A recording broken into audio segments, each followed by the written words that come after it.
G'day guys, Clint Adams here, recording episode number 29 of The Full Landscape, DK's last episode, unless his next endeavour doesn't work out. I'm here with Adam deLongville from Trusted Garden Maintenance, who's fresh off the back of some pretty high energy, times in Melbourne. Yeah. Meeting the man Gary Vee, who everyone knows I have a man crush on, as well as Justin Dry from Vino Mofo. We talk a lot about, I guess, his origin to how he got to where he's at, and hopefully there's a few snippets in there towards the end that may help some landscape contractors or gardening contractors around, I guess, what Adam's working on and the apps and software that he chooses to use, and the favourite mower for those out there that are, into their lawns. So thank you very much for listening and have a wonderful day. Y'all ready to turn it up tonight?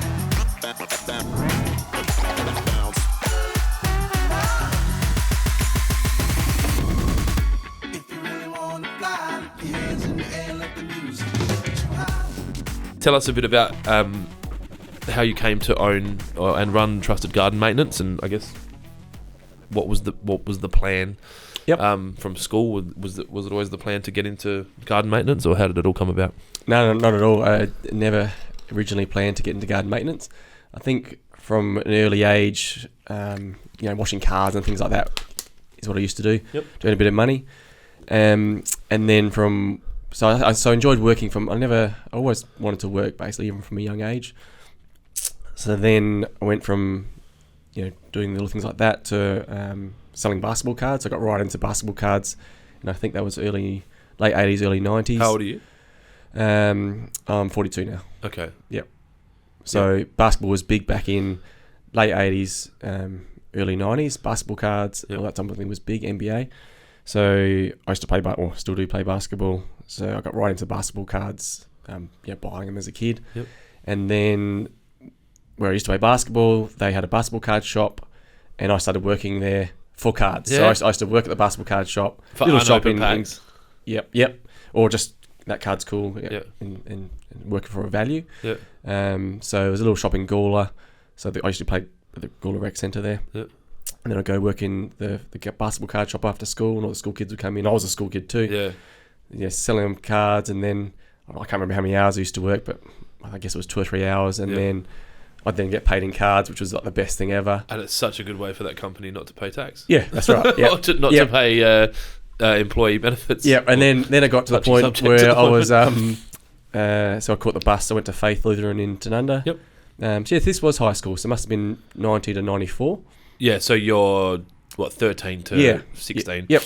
So then we'd be 1 hour bus trip to school. So I used to have my folder full of cards, and I used to trade cards, sell cards, and then I started selling cards on the bus. Yeah. So then I started selling cards.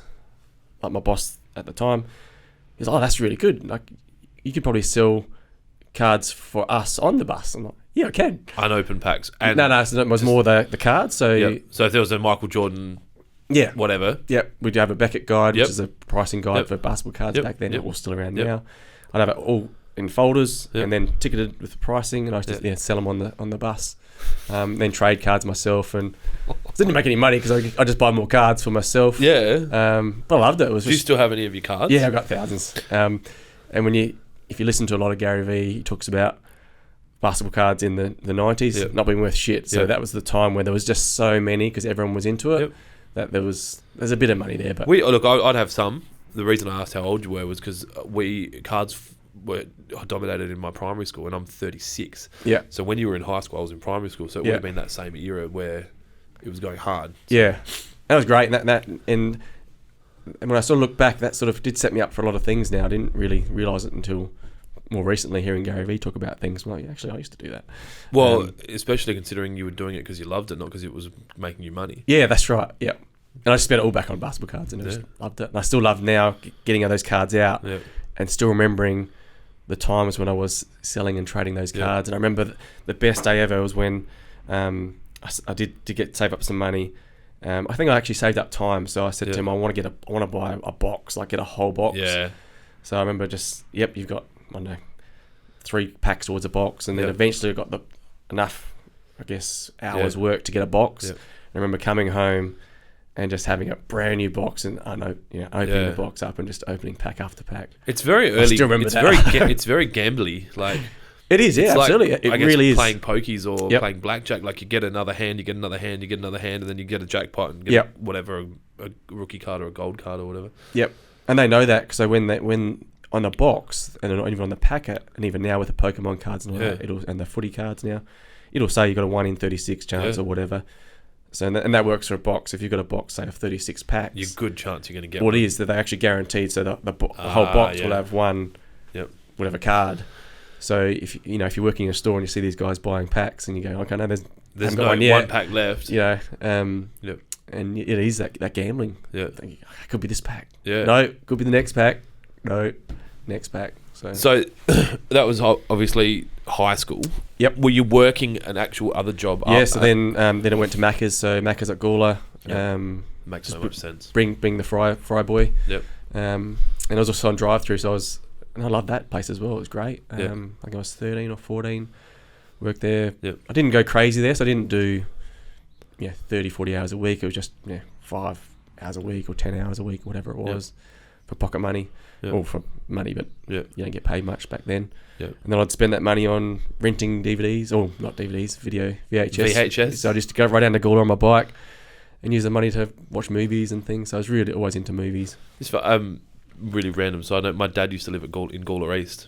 Yep. And there was a period there where I raced at the Gawler BMX track. Oh yeah. As a kid. Yeah. So I remember that whole when we used to go stay with my dad, going to Blockbuster, I guess it was back then, and actually hiring videos and oh god, this feels like a lifetime ago. Yeah, it does. And that was movie land at Gawler was the big thing. There was a big movie land at Gawler, right in the heart of Gawler, and I just remember just spending that money running down the shops and getting 5 weekly movies for $5 or something. Yeah. So that's where the money went, but I still wanted to. I guess that gave me the drive to still. I always just wanted to work because you had things you wanted. Like you wanted to hire movies, you need money for it. Yeah, that's right. Yeah. Yep. Sorry. So what, your parents weren't happily just throwing money at you, like if you wanted something? No. I'm still pretty lucky though, as in I'd say I have a pretty sport upbringing. I've got 2 older sisters. Yep. And so they were 10 years older than me. So they paved the way for you to get away with whatever you wanted. Correct, yep. And I get reminded of that sometimes by my sisters now. Yep. And it's true. Like I did have it. They're 10 years older than you, as in they're twins? Or no, they're 10 and 11 years, yep. So then I came along. And my dad was in the Air Force, so they moved around a lot until I came along. Yep. So they had a life, their school life was just all over the place, around the country and overseas. Yep. Whereas when I've come along, I think Dad left the Air Force soon after I came along, so then we were just in Gawler for those next 20 years or whatever it was. Gawler. The exciting hub of Gawler. Yeah, actually, I loved it. I played lots of tennis in Gawler, and I think it's a great place. I don't know what it's like now. I guess there's a lot of urban expansion. It has a lot. It's changed a lot. Back then, my dad's place was on an acre block up on Cheek Avenue, and it was you just play outside and come inside when it gets dark, and but you're still close enough to, I guess, go buy whatever you want. Like you're not in the country, but you're kind of in the country. Yeah, that's right. And then we had a Macca's so I was the first of the town to work at Macca's. It just started back in, must have been. I remember there being an outrage about them opening a McDonald's in Gawler. It was. Yeah, because there was no fast food chains there at all. And so all of the kind of chicken shop guys and the now look at it. Yeah, I think there's a Red Rooster there. There's no Red Roosters anywhere. Yeah, there's lots of different shops there now. So, worked at Macca's. Yep. Did you finish high school? Yes, I finished high school, then went to uni. Yep. And that was the thing. I went to uni more because I just thought I should go. I guess my parents sort of said, "Let's go to uni. That's what you do." Yep. And but I never had a real drive to go. Yep. So it's just the next step. Just the next step, yeah. When I look back now, and I tell my kids this now, like, I'm not going to tell them to go if you don't have a goal of why you're going. I just don't think don't go. Yeah. Like, just do some work or whatever makes you happy. Chill, just whatever makes you happy. Work in some pubs or whatever. Yep. Because I really feel like I was never keen to study. So once you go to uni, no one cares if you're studying or not there. No one cares if you rock up. So if you're not driven, as long as they get their fees, they don't care. So I enjoyed uni for the social aspect and catching up with mates and that type of thing, but I was never great at uni because I just didn't really care. What did you go to study? I did computer science. Yep. So I thought I was... Any regrets that you didn't finish it? No. Actually, to be honest, I've got like 3... Did you finish? I'm assuming you didn't finish. No, I didn't finish, but I've got like 3 subjects to go. Yeah. So I went from computer science... I actually started with computer systems engineering. That's what I started at. And then realised quickly that wasn't for me. It was even physics and a lot of like really full on, which I just didn't enjoy. Deep thought stuff, which I didn't like. Yep. Then I switched over to a computer science degree, and even then I still didn't really... I wasn't that keen on that. I thought it'd be cool to make computer games or something like that, but it's just it's not. That's not the reality. And then I stumbled across... So when I was living with a friend, we used to go rent computer games at a shop at Forestville. So they used to be... They're one of the first to actually rent PC games. So we could go there and you can rent a computer game. So we were right into computers back then. If you rent a computer game, can't you just download it onto your computer and then it's... Well, it's sort of... You have to have the disc and things, and there's ways you can get around that, definitely. But we used to go there all the time, and then the owner of the shop said, "Oh, do you guys want to work here?" We're like, "That sounds pretty cool. A bit extra money." So it was... they rent computer games, and also back then it was PlayStation 1 and just games in general. So that's what they did. They rented games. Did they chip PlayStations? They didn't there, no. That was a thing, wasn't it? It was a thing, yeah. But then there was guys that that would come there to rent games. You know what they were doing. Yeah. That was open to between 10 a.m. to 9 p.m. So that sort of suited uni life quite well for us. Yep. So we'd work there part time. Pretty much ran the shop for quite a while. Yep. The two of us. So very early business. Like you're working in a business, and I mean at that point were you running it as in you still have to count the till and all that type of thing. Yep. So that was good fun actually, because we'd like new games come out, we come home, we'd play the games, then we'd go out to the city to the Planet and places like that, and I'd get to sleep in and then go to work, and I was still at uni. Yeah. Obviously you just inject uni there once every now and then. Yeah, that's right. Yep. So show your face. Yeah. So uni really wasn't a big thing for me. I just didn't give it the attention it deserved. So how deep did you get into uni? Missing how long's 3? So I never went, so I don't even understand. So then I stopped. I deferred my course for a while, and then this store transferred into selling computers. So from a game rental store, then started selling bits and pieces. So bits of hardware, speakers, and little things like that, because there was a niche market for that type of product. Yep. And then it turned into a store that rented the computer games, rented the Xbox and PlayStation games, but then also started building computers. Yep. So then I started, managing the store more in ordering stock and doing price lists and doing some web design and stuff for them, and pricing and that type of thing. So in the end, they got another store in the city at that stage, and then I started working there full time. So uni just took a total back step. Now this is cool fun. I'm enjoying life. Don't really care about uni right now. Yeah. And I felt like I was earning enough, so that was all fine. So it seemed pretty cruisy. Did you accumulate a debt for uni, or hex debt? Yeah, so that was just building up. But it's sort of because you don't have to pay much back. It's and you're also, I guess, it's kind of like gently quitting uni. Yeah, correct. So you kind of just let the debt sit there, because it's probably letting that debt accumulate. It's probably less pain than actually going and actually committing to quitting and telling your parents that you're not going to go to uni anymore. Yeah, correct. Yep. And that was the thing is the mindset I was in back then was that I didn't want to quit. Yeah. But I didn't have the balls to say I don't even want to do this. Was it because of your parents? You didn't want to let them down, or? Probably a little bit, I guess. Yeah. And then probably myself as well. I thought, okay, well, everyone's doing uni and I should really finish this myself. So then I did that for nearly 7 or 8 years. I managed. What was the shop called? Back then it was called Interactive OLE when it first started. Yep. So Interactive Online Entertainment. Yep. So which is quite unique when you consider that was I don't know, what was that? Early 2000s, I guess.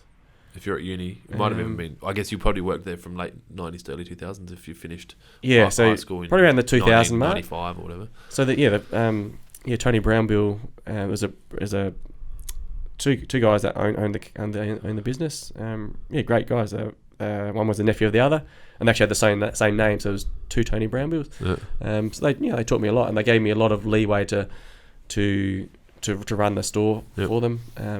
It was actually it was good times. Just definitely learned a lot about business and about, I guess, how I'd run a business potentially a little bit differently in certain ways. I think that's one of the greatest things about working for someone else. Yeah, is identifying what you would do differently. Yeah, because the big thing with those two Tonys is they were so different. One was the entrepreneur, and one was more the money accounting sort of side. Yep. So that was they balanced each other out to a certain extent, but they sort of held each other back in a way as well. So it's interesting to see that link. Yep. And I guess I learned a lot from that. In that, if you do want to grow, you need to take risks. You need to have the stock there. You need to get the customer to walk in and walk out with a product. When the competitors are doing that, you can sort of go, well, people don't want to wait back then a couple of days. So was that because the accountant side of the business was trying to keep inventory low? Correct. Yeah. Yeah. Big deal. If you don't have it, you can't sell it. Yeah. And I guess it's similar now, but back then with memory and things like that, with computer memory, like it was volatile. So memory prices would change like fuel. Yeah. So you might have stock of 32 gig of memory and it might change tomorrow.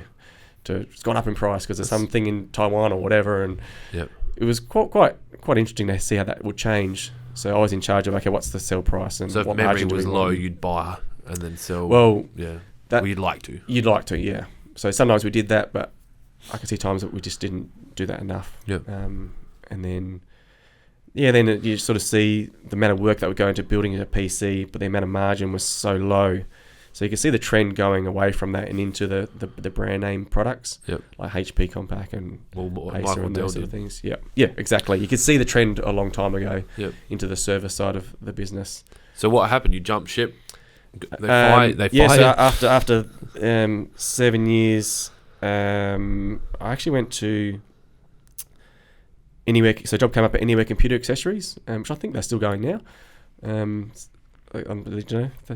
know. Anyway, DK does it. No, actually, Jaron does all our computer buying. So, and they were just a computer accessories place, and job came up there, an opportunity came there to work there, and I wasn't there long. I was only there 6 to 8 weeks, I think. Wasn't long. Yeah, another job came along, but it wasn't because I didn't like it. It was actually, I actually really enjoyed my time there, in more because the responsibility. It's the first time in years that I could go home. It was a strange feeling to go home from work and not think about work. So with the other job, because I was in charge of, I guess, the sales, the accounts, how the business is running, the reporting, the website, the pricing, I was in charge of everything that I'd take it home with me, and I'd just be thinking about the orders tomorrow and things I need to do and the stock and the stress of getting the revenue figures and things like that. Whereas with Anywhere Computer Accessories, I was selling the product, but also packing the orders and things like that. Yep. So it's just a relaxed. It was just such a different atmosphere, and a good group of guys that worked there as well. But then another job came along, so I wasn't really actually seeking out another job. I was sort of happy there. But then a job came for Acer Computers, so they're a global manufacturer for computers, so laptops and desktops and things like that, to become a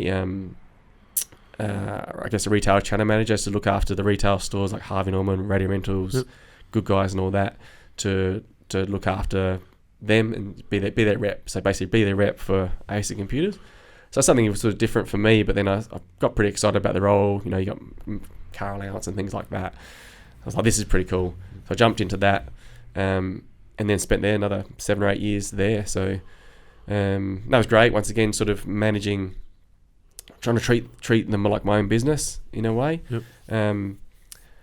But the bit I always struggled with was I'm not the typical salesman. So I just see so many fake relationships that just didn't really suit my personality. So I enjoyed it, but I just knew there's so many, franchisees or whatever at the stores that they didn't really care. Really, it was just what's in it for them. It wasn't really about relationship building as much as we sort of trying to pretend it was. It really didn't feel like it was. It's probably not the best industry to try and have relationships in. It's not. So, yeah. There's so much money and such low margins. Such low margins, yeah. So, yeah, you pretend as much as you like, but I knew, they knew, I guess, that it wasn't the best deal I could give. It came down to the bottom line. Yep. The only exception with that would be, was Jim at Good Guys at at Jebb's Cross.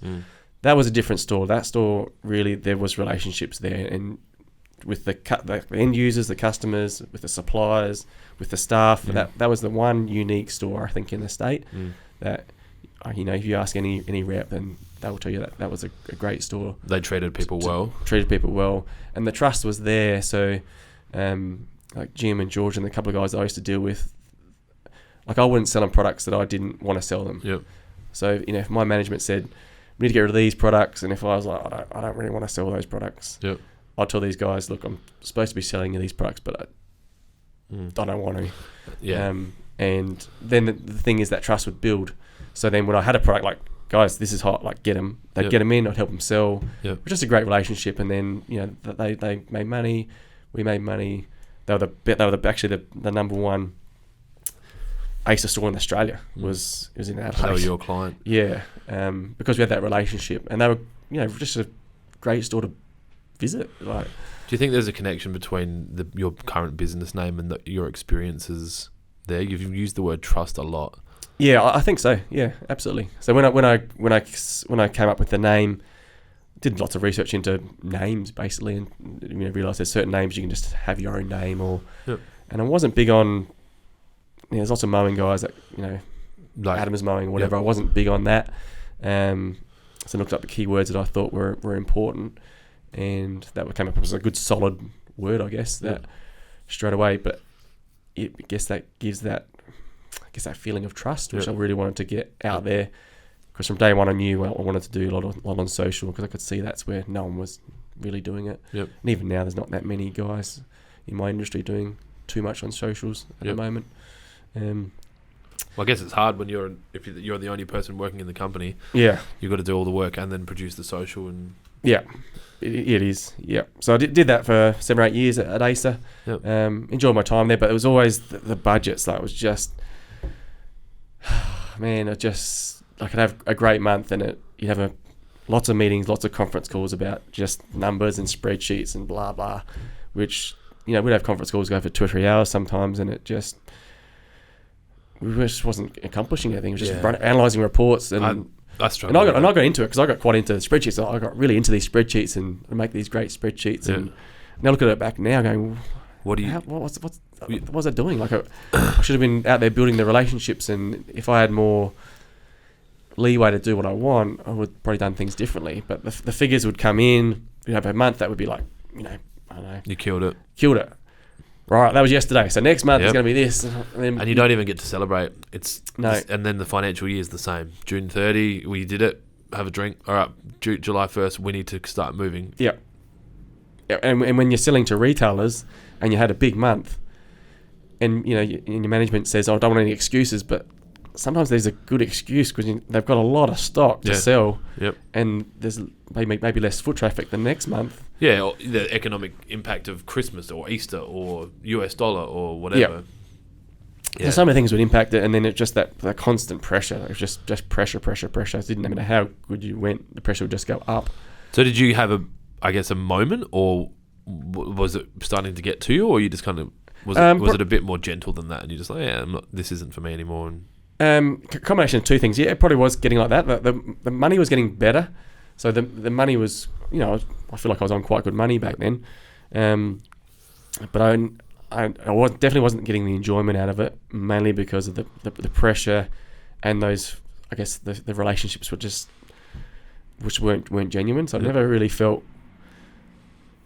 It's very a salesy salesperson sort of industry, and that's just not my personality. So to be honest, I'm sort of surprised I lasted that long in it. Really. Well, that's 15 years. Yeah. Obviously, 7 of it hard direct sales, and the other 7 being cool fun sales. Yeah, still correct. Sales. Yeah, it is. Yep. Yeah. So, but I just never was that typical.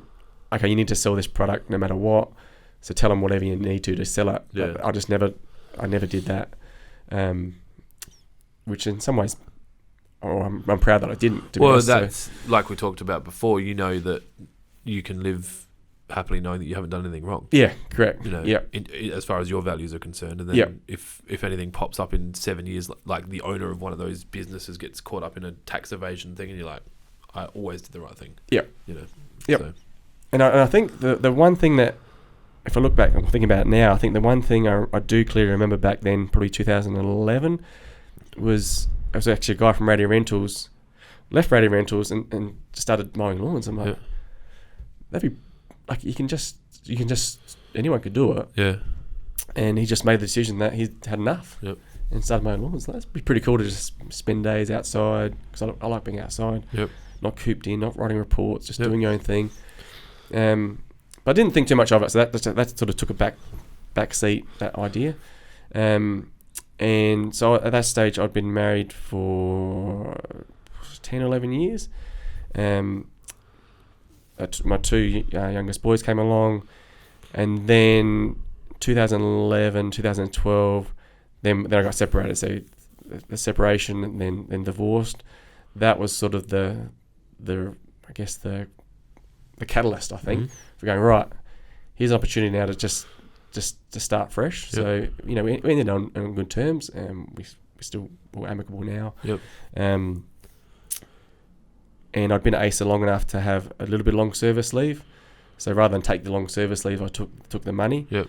It wasn't much. It was like 10 grand or something. It wasn't a big amount of money. 7 weeks at $1,200 a week or whatever. Yeah. So it wasn't a huge amount of money.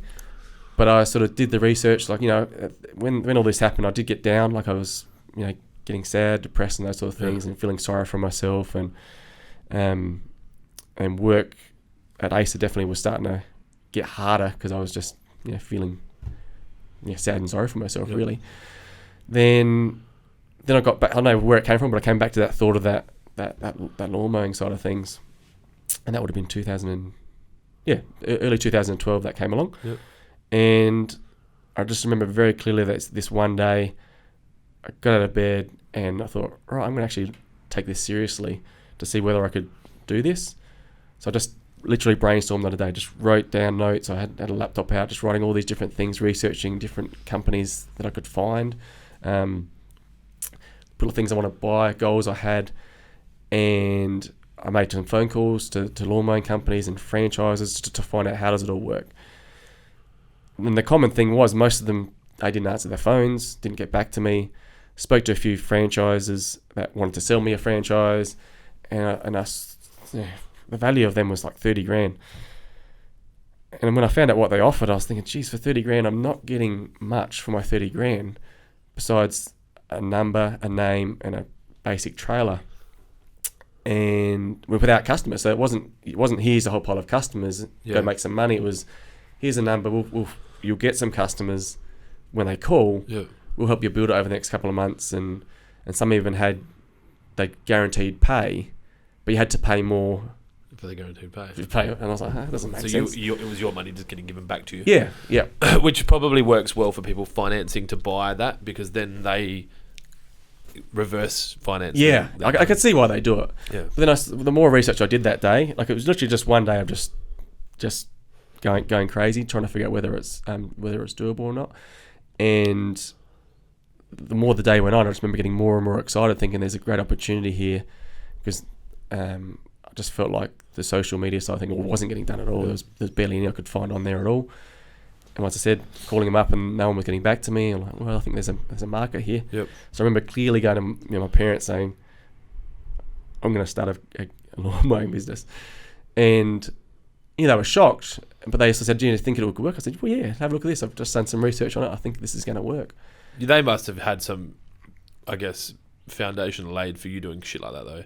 Like selling basketball cards on a bus at 13 is not normal behaviour. Yeah, I guess. Yeah. So. Yes, and I think it's what, for the first time in a long time, I remember just being excited about, like, I couldn't wait to do it. Like, and then from that moment, every moment I spent. Do you still wake up feeling like that? Yeah. I'm more than ever now. You got bigger plans? More than ever, yeah. Like I can't, I wish I had more time. Like I just want to do, there's so much I want to do. Yep. So from then on, I just did the research and started you can look at my ABN, you'll see that I registered it straight away. Yep. Registered the business name, started the Facebook page, and never looked back. And I was thinking about this last night, in that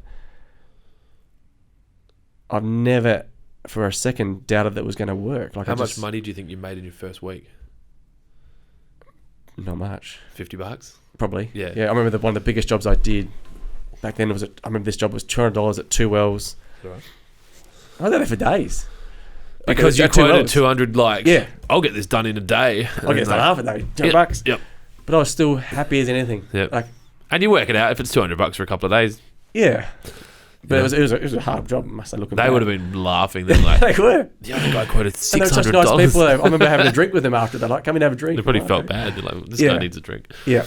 But I remember being so excited because like, shit, I just made $200 from nothing really. Like, I remember those feelings. It's we obviously I installed before we opened the shop, and I remember those little like that job where you made $600 in a day, and you're just like this. Yeah. You know, it's hard to replicate. Like even now, you'll make a certain amount in a certain period, and it's not the same. No, because you've kind of, I don't know, you become desensitized to that. You do feeling a little bit, which is sad, but because I set budgets and things now, which I try to meet and targets and things. So yeah, I never had any doubt that it was going to work, and then I knew the more I worked, the more work would come. So I really focused on reviews back then and now. Well, I looked at your socials. It seems like you're quite conscious of your reviews being up there. Yeah. Yep. So that was a big focus on making sure people had the opportunity to review. Yep. Because my big thing is if some of these guys hide behind their name, like a lot of people hide behind the name that you can't put reviews, or some of the franchises that I experience with dealing with customers, they just don't rock up or whatever. They're not that worried about what someone's going to say. Yep. Whereas you've got the ability to write whatever you want on my page. Yep. So if I do something wrong, which occasionally I do, you got the ability there to tell everyone about it. Yep. Which is, if you're doing the wrong thing, it's going to backfire pretty quickly. Yep. But if you're doing the right thing, it's just going to explode your business because people see the genuine reviews and feedback, and as a business owner, it's an incredible feeling to get someone that takes the time to do it. For people that are listening that are running a business that aren't, I guess, targeting reviews, what does that look like for you? Like, are you actually asking people to give you reviews, emailing it out after you invoice them? Yeah, on the invoice, it's a link on there. Occasionally, I'll just follow up with, how'd everything go? I'd appreciate if you get a chance to write a review, because it genuinely helps my business. Yep. And 90% of the time, the people that I'm talking to about that to get a review from, that's how they found me. Okay. So often the Google reviews are a big one for me. Yep. So a lot of quotes I do, I found you on Google. I can see you've got 40, 50, 5-star reviews. Yep. So that's how they found me. So it's easy for them to write a review because they appreciate that's what helped them find me in the first place. So it's just repeating the favour, I guess. Have you looked at any other, I guess, review sites? I think something popped up on my feed yesterday about, I think it was called Trustpilot, where they obviously feed information back to Google and help with your SEO. Yeah, have you ever looked at anything? I have looked at them, but I still like the old school Facebook and Google, because it is what it is. It is what it is. Yep. Whereas I think even myself, I see some of those, those products that are selling this and like. Yep. We don't know if they're genuine or if they're third party paid. Yeah. Yep. So I'm sticking to my guns at this stage with Facebook and Google. Yep. Because that's how I work when I look at other businesses too. I really see that for what it is. And the interesting thing is with the Google reviews, actually even the Facebook reviews too, is the amount of effort people do go. Some of the reviews I read myself, I almost wouldn't believe that I haven't scripted them like that. That you haven't scripted it for your client. It's just incredible the effort people will go to say thank you for the job. Yep. You just can't write them any better than some of them. It's great.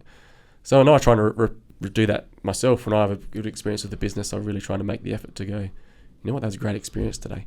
I like that. I think more people should do it. It's people are so quick to write a negative review. Yeah. Because that's their I get to shoot something back at these people. Yeah. But there's no shoot something good back at the people as a thank you. And it's the best it's the best feeling when, as a business owner, when you get someone that's taken the time to say something good about you or your business. It's that buzz. So 2012, started the business on your own. Yep. And then have you ever had staff? Do you have staff now? Yep. So through the whole process, my dad's been awesome. So my dad's retired. He's 72 or 73 now. So anytime a big cleanup came or just got too busy, he'd just come along and help me. Yep. So all throughout the last 7 or 8 or 6 years, I guess. He stopped recently working with me, but So I really couldn't have done it without him. Like Yep. if he didn't help me on those days where, you know, I was committed to jobs or whatever, he'd come in and just be like a workhorse and he just did it. Yep. Never complaining, just incredible support, you know, Yep. getting all that work done. I guess if he's ex-Air Force, he's probably got a certain attitude about life. Yeah, and that's the thing. Like my dad's always been like that with all us kids. He just, you know, we need to move house. Okay, let's come move your stuff. Like both my parents are just so supportive in that way. Yep. Just do not complain. They'll just help you out. Yep. Help anyone out. Do they still live in Gawler? No, they moved recently. They put a new house at Yep. Paravista. So Yep. yeah, they moved recently. That's close to you? Yeah, Yeah, that's cool. super close. So the kids are close? Yep. Yep, that's Yep. great. No, that's great. So then and my nephew worked for me a little bit, sort of just randomly, like casually. So once again, cleanups or had busy days. The one mistake I probably made back then though is in hindsight, I got him to work with me to make my day easier. But then I'd have days where I didn't have jobs, like the day wasn't full. So that's a mistake. Looking back now, I So definitely you'd made. hold him over, so he'd be working and you'd just be working less. So you'd be Yeah, so the next day I profiting might less. have less jobs and I'd have the afternoon off Yep. to do other things. And then if you're not, I'm different now because I don't run the business for longer, but back then it's easy to get lost in the figures. So I wouldn't, it's fine, getting the bills paid, etc. Yep. But then you sort of realise at the end of financial year, okay, well, I probably didn't make as much money as I should have. And Yep. then why did I have that day off here and there so I shouldn't have really had him on in hindsight. I think there's no wrong with that though. Like, you obviously learned from it. Yeah. It probably gave you time on your own. Yep. Just to think, Yeah. which as business owners we don't get. Yeah. So you probably look at it and go, I made 20 grand less than I should have, but Yeah. do you need, like, does it make a difference now? No. Like, and you've learned from it. And Yeah, and it did help me definitely look at, you know, how to hire and things like that. Yep. So then he moved into state, and then I thought, I need to be more efficient. So I started moving to efficiency. Yep. So trying to reduce travel a bit and just be a bit different with the type of jobs that I was choosing. Yep. And then once again, my dad was still all this process though. So I'd have my regulars. I'm slowly building up my regular customers. Then I'll get a big cleanup come in for a 1 or 2 day cleanup, for example. And then be like, shit, I need to get this done somehow and do my regulars. So then, Dad, can you come out and help me? Yep. Always say yes. Pretty happy to get out of the house. Yeah, to a certain extent, but like I pushed him pretty hard, to be honest. And he's just a workhorse. Good for him. Do it. It was. It actually. My mum says now, and I see it now that it was. It definitely was fitness wise. Yeah. It was definitely good to him to get out. Even just the mind. Like, my father-in-law worked here for a long time on like 2 or 3 days a week as a delivery driver, and I think he's still on the books. Like, we can call him in. Yeah. And I think he misses it sometimes. I think there's days where he's like, do you need me to, like, I can come in Friday if you, like, because I think one of the guys is off tomorrow. And I mentioned it to Chris and said, look, if you need to, Steve will come in. Because it becomes Groundhog Day in retirement for a lot of people. Yeah, absolutely. And so just something different, and those guys that are in their he's in his 60s, so he's still young. He doesn't complain. He comes to work. Your dad would have been the same. Yeah, absolutely. Early, doesn't take a break, to the point that it kind of makes them ill because they're not drinking any water, because no one drinks water if they're born prior to 1950 or 1960 or whatever. And it was just, I love having him around. Like, it's kind of calming for some of the team as well to have, I guess, more senior staff, because I don't know, our dynamic's quite young and it changes things. But I think you're right. I think you're right. So currently no staff. And I've just Alex, he's my nephew. He's got his own business now. So he about a year ago came back from interstate. Yep. And I said to him, I've definitely got some work for you, some casual work, some contract work. So started doing, because I've got 140 something regulars now. So it's really come to the point where I need help to keep up with. That's a round on its own. Like, yeah. So about 140 now, regulars, like 2 weekly, 3 weekly customers. Yep. So then when jobs come in, so new jobs are, cleanups and things like that, which are a bit bigger, it's getting really a lot more difficult to fit those in my schedule. So I brought him on board, and as soon as I got him on, so contracting him out with me, I shared all the Gary Vee stuff. So I really I guess took him on board to want to help show him that I listen to heaps of books now and podcasts and things like that. Let's get into it. Let's try and get you to grow, and that's what's happened over the last year. And then I encouraged him to start up his own business, which he's done now, a garden maintenance business. Yep. Which in some ways I sort of shot myself in the foot a bit because, but I've enjoyed that process. It's the right thing to do. It is, and that's I've loved it because I've seen him. He was working in abattoirs before he came on board, whereas now he's a business owner. Yep. He's 23, I think. Listen to Imagine being audiobooks, listen to Gary Vee, all these sorts of things he's doing now. Facebook advertising, all that sort of stuff he's learnt about, which I've helped him grow, which is super exciting because it's just the best feeling to see someone's confidence grow, and then when the results come in, so I hand him jobs that I can't do or that aren't in my area and things like that. Yep. So, and I still contract him out now, generally 1 day a week, or just odd jobs that I need done in different areas. Yep. But then I've needed to scale because I just can't keep up with it anymore. So what do you? So I've hired someone now. So, my mate Damien from Virtual CIO referred me to job prospects, and so they look after people that are basically looking for work and trying to get them into roles. They'll train them up into whatever you need, and then give you some subsidies to take them on board. Long-term unemployed or whatever. So I went to them and they gave me a few resumes, and I got someone on board. Tried him out for 4 weeks, I think. And it's worked out really well. So now I've got him on board. So the idea is to obviously train him on the job, and then hopefully I'd really like to by the start of next year have him running those rounds. Have a car, have a trailer. So he wakes up in the morning, gets his jobs. Yep. He's done. You don't have to think about it. End of the day, how'd you go? Bill, fix, complaint, issue, fix. Yep. Done. Then you can start. Yep. So.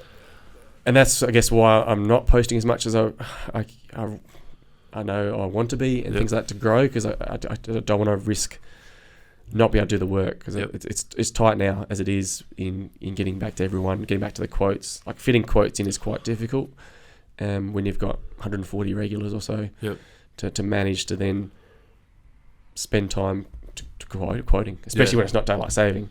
Once daylight saving comes in, it's a lot easier because I can quote after hours. Can you quote digitally? I don't like to, no, because actually I don't at all.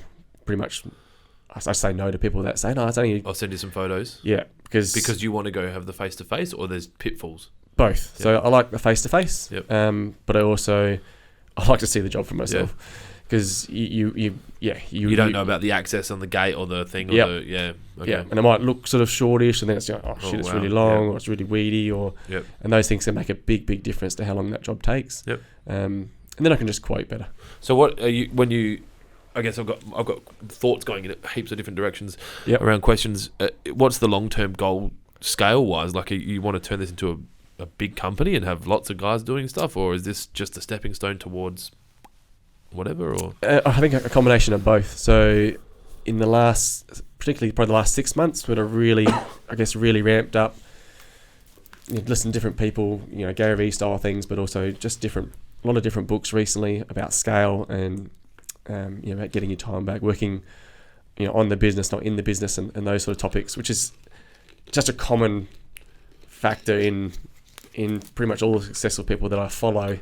It's just a common message that you basically need to scale the business unless you want to keep doing those, like mowing lawns all day long, and then I want to have holidays and things like that. So scaling is definitely what I'm looking at now. And I'm not sure whether it could be franchise options. Maybe I'm not sure about that. Or it could just be just having different rounds in different areas. Because one thing I do know is there's a lot of work out there. There is a lot of work out there. Work that's not being met by standards that you believe that are available, or that and just in our industry we're not getting back to customers enough. And the consistency is really poor. What do you think the biggest, I guess, challenges are going to be for your scaling? I have a sense for what I think the answer is going to be, but what do you worry about Like, what's stopping you from having 5 times the size business you've got? At the moment, it's probably time to get people trained up to how I want them to be. Yep. Because I'm not a, I don't know, this could just be me thinking in the wrong direction, but I'm not a big fan of hiring people doing that. If I need to break their habits, I'd rather hire some young guys that I can create good habits from day one. Yep. Like for example, my nephew Alex, like I can send him to jobs now, and I know he's going to do a good job. He does a great job. As well as be polite to the client. Yeah. Not drop oil on the driveway. All those little micro details that you're conscious of. Yeah. Absolutely. And the thing I'm big on is if you do stuff something up, don't hide it. Just let's talk about it. Yep. and talk to the customer about, I mowed you over your sprinkler head. Yeah. Sorry about that. I'll get it fixed. Yep. Rather than, I don't want to tell the boss that just fix it. Like it's no big deal. Yep. So those little things I want to get people trained up to that level. And to be honest, I don't think it's a crazy hard thing to do. Yep. So Jason, the new guy that's come on now, he's edging as good as me already. Like it's not. If you want to do it and you want to learn and you want to listen, I think it's definitely easy to grow that skill. Because there's not a tertiary qualification for what you do, is there? So you kind of have to create your own handbook as such. Correct, and this is the bit I'm working on at the moment is procedures. Yep. So in order to scale, I need to have things scalable, and so the procedures on how to edge and what the expectations are per job, for their overall visit, expectations of dealing with customers, dealing with complaints and things like that. So I'm in the process now of writing that as well as running the business, as well as doing the work. That'll become valuable. That document will become... It's going to be great. Yeah. So I've started the process already. I've just upgraded all my systems to Office 365 and using proper cloud-based, not just... So I was going to ask you, I guess my 2 directions were, what are you looking to do? And then I was like, all right, so now what are the nuts and bolts of the business? So Office 365, so you're using Outlook for your email. Yep. So Google Drive, I was all Google Docs. but recently... So you've gone everything across. Yep. Okay, because we're Google. Yep. And I mentioned this just for anyone listening that might benefit. We're using Google Drive for all of our cloud storage. Yep. And I've recently authorized our IT to get Microsoft licenses for everyone. Yep. For the Outlook, Word, and Excel. Yep. We thought Google would be fine because Google's such a powerhouse, and that we could use Sheets and what is it called? Numbers? I don't know. Yeah. It doesn't work. Yeah. The world's still using Excel and Word. Yeah. You can't have multiple inboxes on Google as well as you can on Microsoft Outlook. So we're using Google as our email server and Outlook as our front of house, I guess. Yep. So it's costly because I'm paying double subscriptions. Yep. But for what we're doing, it's fine for the turnover that we've got and all that. So yeah. So I've recently, I was doing exactly the same. So I was using actually Gmail for everything, Google for everything, my web domain hosting and all that, email hosting. Whereas so my friends are right in the IT. So to Damien from Virtual CIO, he's right into all that, and we have a workout once a week at my house. We do gym stuff and we just talk about business and things, those sort of things. And I'm like, I really want to get, once again, think about scale. Yeah.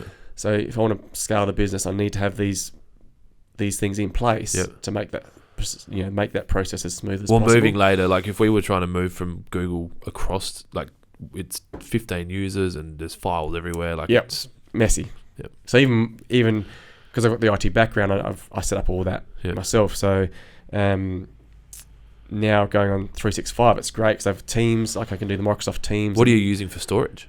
The OneDrive. Yeah. Do you like it? It's fine. Yeah. I don't think it's as good as Google. It's like saying, "Oh, he's harmless." No, I think it's once you use the whole package, you'll see the benefit. Is it search powerful? Because that's the one thing I love about our Drive, like the search and Google a Gmail search when you're trying to find stuff in an email. It's pretty good now. There's so many different apps or so many different bits of the software now with Microsoft, which you won't even probably know about until you actually delve into it. Yeah. Actually, I think Delve is actually a thing. Yeah. There's actually one called Delve, which then it looks at all your different things and puts them together. I might need to talk to you more about this after. I think yeah, we need to make some big decisions, especially with what we're about to do. So it's worth doing. Once again, procedures, and you can write your manuals. You might have, could be just serving customers at your landscapes. So you can invite any users that you want to have access to that document. Yep. They can then put their own feedback towards that document. Like crowdsourced document. Internal sort of thing. Yep. And there's also internal apps we can build to do all sorts of crazy things. And there's it's worth looking into. I just backed Google to beat Microsoft in that space. Yeah, eventually. I was like, they're gonna beat them. They're gonna beat them. They have to. It's Google. Yeah. Like, but now because it's all subscription based, it's that pisses me off.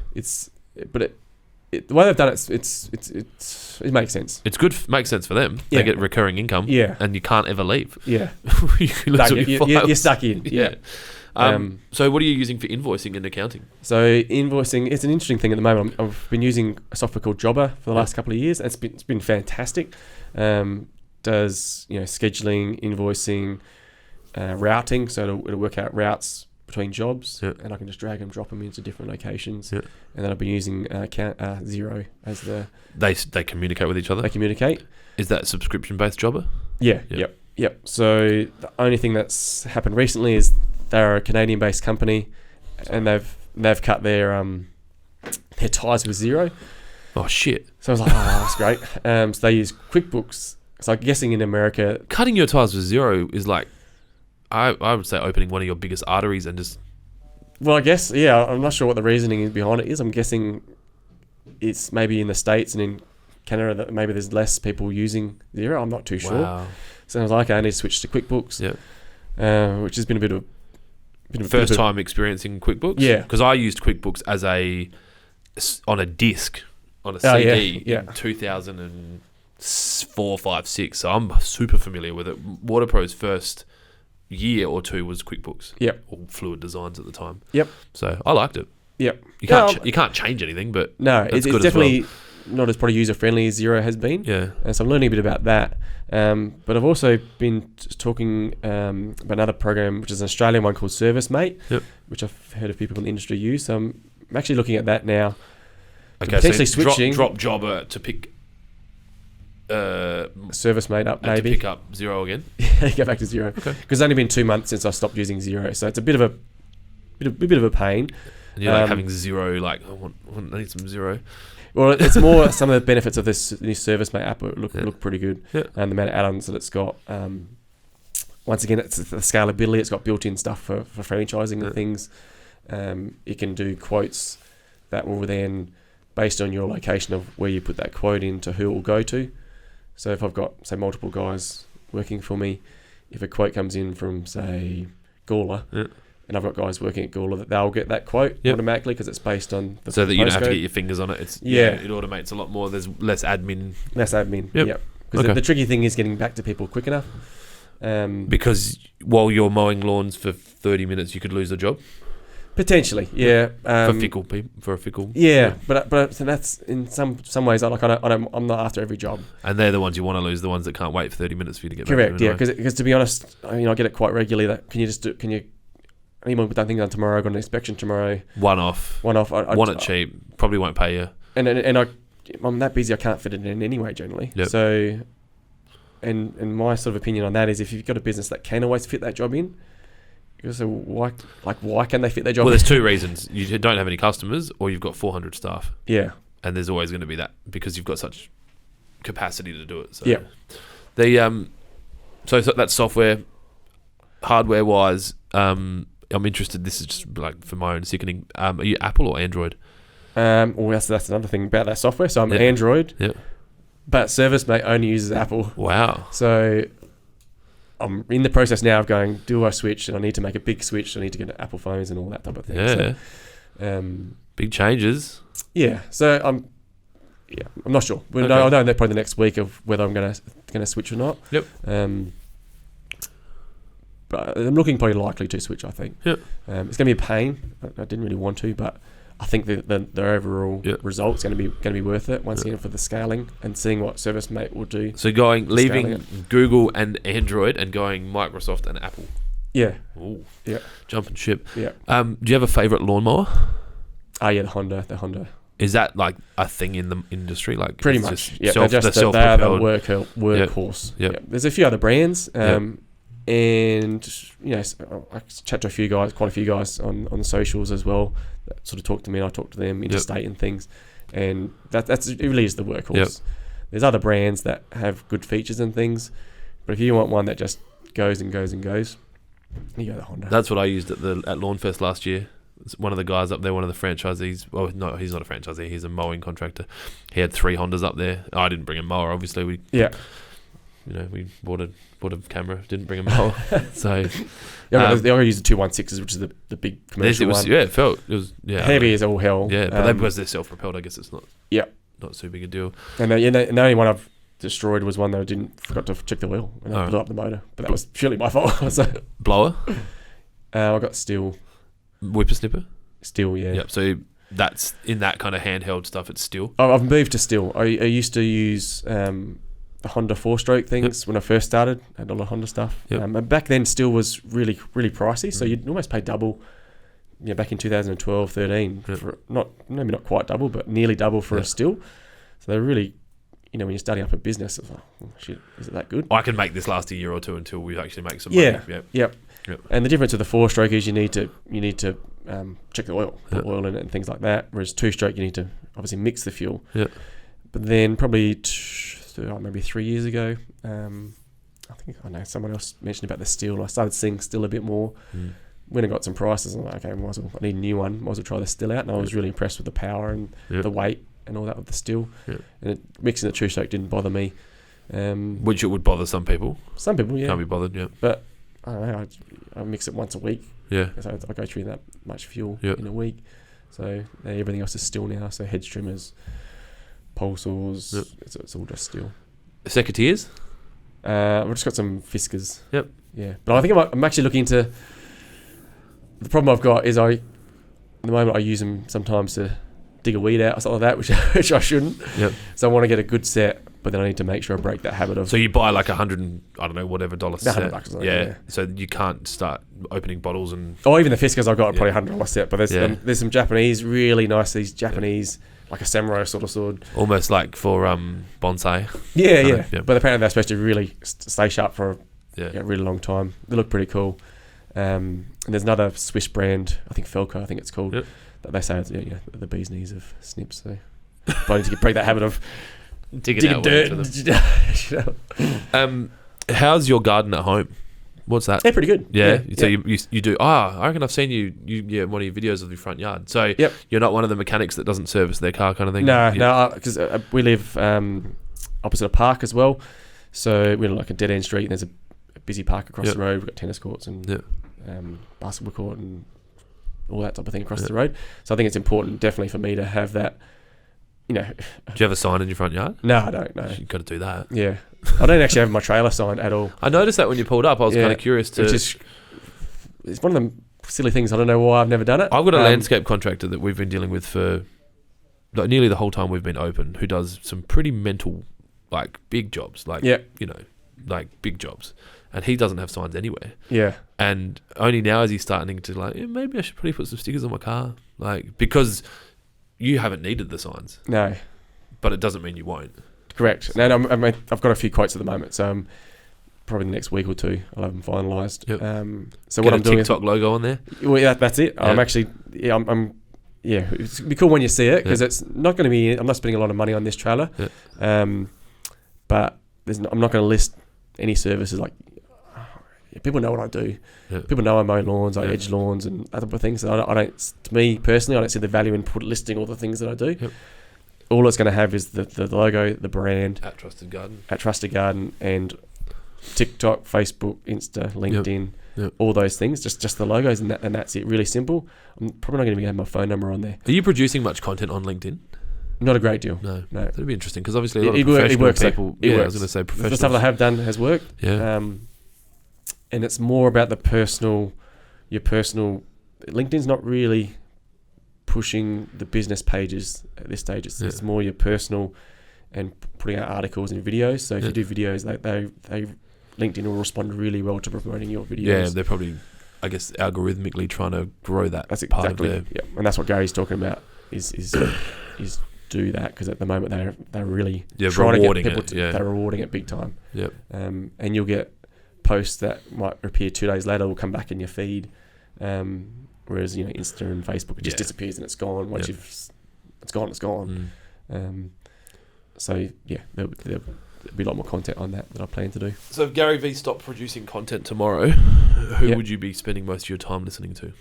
I listen to a bit of Kerwin Ray, bit of everything really. I listen to a lot of different things. Yep. Are you a Grant Cardone fan? I'm not sure yet. I'm trialing him out. So I did enjoy what he spoke about on Monday. He's a very energetic human being. So yeah, he is. But yeah, he's definitely an interesting guy. Like I've got more time for him now than I did have before then, and same with his wife. Yep. She gave a fantastic presentation on Monday. So I went there with my wife on Monday, and I think she got the most out of Elena's presentation, just talking about supporting this bit, like the business. Yeah. So Grant Cardone's like a bazillionaire, and early on she was more about I'm a woman, I'm strong, I'm not going to do this, I'm not going to make his dinner and that type of thing. But then she sort of just changed, going, you know what, like this is what I want. This is what we're doing as a family, and even the kids are involved in the business. And I saw a Instagram post of them on stage talking. So he brought the kids out. So it was really, really interesting to hear him say that, and just really treat it as he's not better than me or anything like that, but that's a common goal we've got. Their goal is, I think it's 8 billion people. They want 7 billion people to know his name. That's his goal. It's the world. Yeah. Minus 100,000, a million, minus a mil.